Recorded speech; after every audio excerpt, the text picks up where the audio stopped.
After a bit more testing and playing the deck in general, I came to the conclusion that I need to change something. Especially with a look on the consistency. It wasn't really that bricky before, but it definitely had some problems if you wanted to play a long event. But after some adjustments, I can say I'm really satisfied with the consistency. I'm really not afraid anymore to open brick hands or something unplayable. Which is really good if you want to play competitively. You have to keep in mind that even the smallest adjustment can make it or break it in a long tournament. One bricky hand can make you lose in top cut as an example, and that's one reason why I cut multiple cards and filled the slots with consistency cards. I cut down the second OG YUBEL because you don't really need the second one if you sequence your plays correctly, and I put down the Nightmare Pain to 2 because even though it can be a helpful draw, more often than not it's also not really a good draw. One of the more significant changes I made in the deck profile, and something probably a lot of you won't really like, is that I cut down the Superpoly completely. But before some of you want to scream at me again for that, I want to clarify one thing. I don't think that Superpoly is bad at all. I just don't really think that it's worth it to run it at one copy with the sole purpose of adding it with Major Chronicles. To be completely honest, I really don't think it's worth it to run Superpoly at all currently. With the hand loop running around, you have to get extremely lucky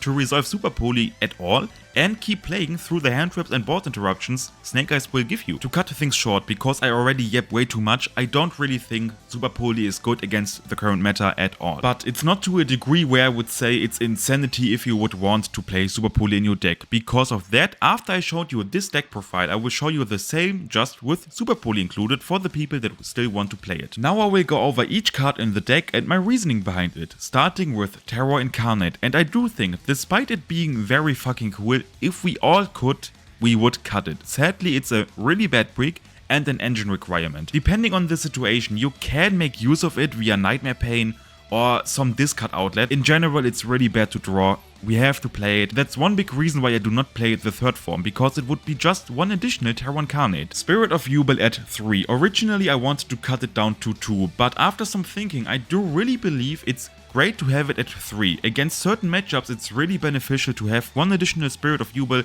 here and there in the hand. One example being Tempai Dragons, which we have to respect because if you aren't careful they can OTK you just like that. They have a really hard time dealing with YUBEL though. It's not like they can't out it at all, but why not make their time even harder if we can? On top of that, Spirit of YUBEL opens up a lot of 2-card combinations. As an example, if you draw Spirit with Spirit Gates, with Infernal Grave, with Dark Beckoning Beast or with Nightmare Pain, it can enable some plays that can help you play through interruptions. Still, she can be a very bad brick, but I do think more often than that she will benefit you. So, if there's a matchup where 3 Spirit of YUBELs are good, I do think it's fine to play 3. The OG YUBEL is kinda the same as Terror Incarnate, just not as bad to draw since we can make use of it via opening or Nightmare Pain.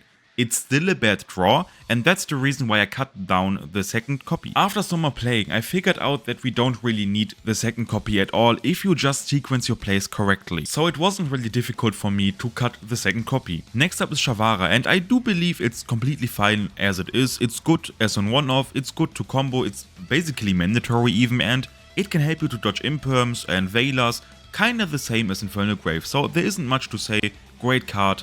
Good at 1. I don't think I have to say much about Ash Blossom. It's good against everything and it can make use of one choke point Tempai Dragons have, the quick spell in the battle phase. Now we get to something I have to explain, Ghost Ogre. And I know I may sound like a lunatic, but I believe it's quite okay now.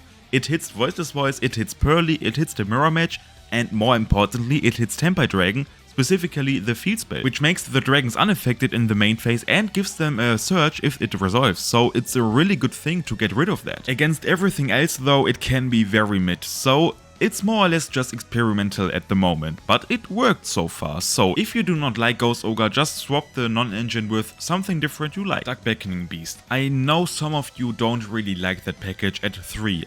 I do still think it's really good currently, even without the Summon Sorceress. With the Summon Sorceress, Dark Beckoning Beast is completely insane. If you only draw Dark Beckoning Beast, it can feel really mid, because it basically just gives you the Unchain combo, but do not forget that it's highly unlikely that you only draw the Dark Beckoning Beast. In combination with any other engine, one Dark Beckoning Beast can help you to play through almost everything, especially Nibiru or Ash Blossom. In a simplified game state, Dark Beckoning Beast is one of the best cards you can draw. It gives you access to opening, and opening gives you access to basically everything you used up so far. We of course also can't forget the Djinn Buster. I personally really like Beckoning Beast at 3. More of that in the How to Beat Ash YUBEL Academy video. Veiler. It's basically the same card as Imperm, and if we could, we would play instead 3 additional Imperms. Still, it's one of the best forms of negations currently. You just have to be careful of Temper's field spell since Veiler is main phase only.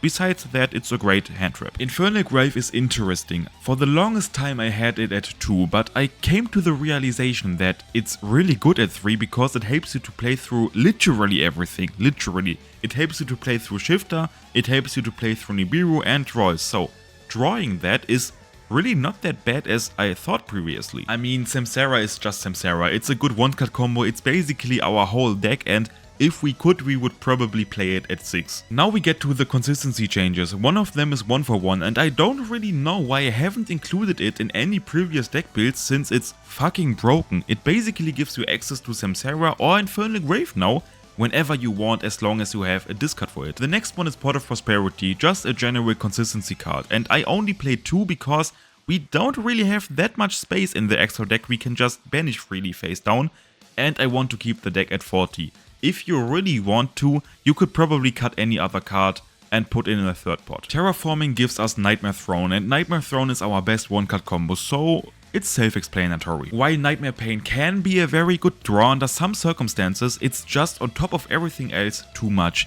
I don't want too many cards in my deck that are only good if I draw one specific other card. I know Spirit of Yubel is basically the same, but there are way more 2-card combos with Spirit than there are with Nightmare Pain, and Spirit of Yubel also has some applications on its own. You just start to hate yourself if you open more than one Nightmare Pain, so it's a good draw here and there, but I don't think we would want to run it at 3. It's just too much. I kinda have the same points I have for opening as I have for Dark Beckoning Beast.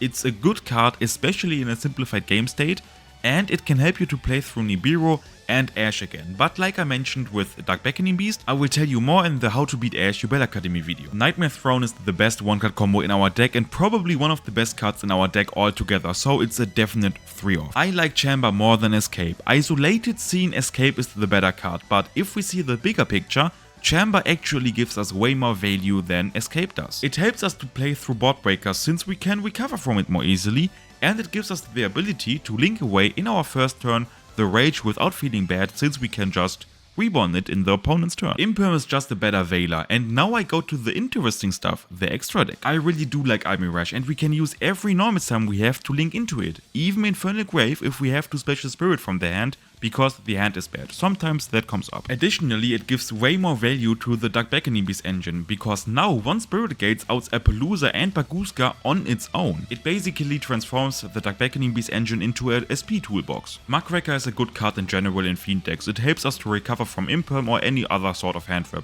Good card. SP is self-explanatory, I don't have to tell you that SP is good. The same is with Rage. Rage is fucking broken because of SP. Heater is the first interesting addition in our extra deck. I do still play the Princess package since I'm still quite impressed by it. I just want to test the Princess a little bit more, and Heater helps extremely much with the Fire Lock. Sometimes your opponent thinks he's smart and leaves the Princess on the field because he thinks, well, now you're Fire Locked. Well, in that case we just use Princess to reborn the Emlo Whale and then link off into Heater, and we can play freely from there on. Sometimes if you have one additional body on the field, you can just leave the Emlo Whale on the field to extend to a point where you can make a 6000 attack Access Code Talker. Trust me, that came up surprisingly often. I made a whole video about the Princess, so I don't have to talk about this that much now. In short, I just want to test her a little bit more. So far, I'm impressed. Appaloosa is a very strong card. In a simplified game state, this card can win on its own, and there are many 2-card combos that aim to make her to play around Nibiru. Access Code is just a good card in general. It helps you to close off games, it helps you to non-target pop something your opponent has, and if you link into it with Anguish, it's just the best feeling ever. Nightmare Griffin is really interesting. In combination with Anguish and Muckraker, you can make him quite easily, and it helps you to play through Nibiru. Before I can say for certainty that he's good or not good though, I have to test him a little bit more. So far he's okay. Djinn Buster is just the GOAT in combination with Dark Beckoning Beast, and I made him surprisingly often, but like I mentioned, more of that in the How to Beat Ash YUBEL Academy video. Barudas is just as broken as expected. It's a good Omni Negate, a good card in general, just no reason not to play it. And then there's Typhon, which is basically just a flex bot. This is the version I would play with super polymerization. I've been having a blast post Legacy, so many new decks, so much more fun and so much more to look forward to for YUBEL, and so much content to come.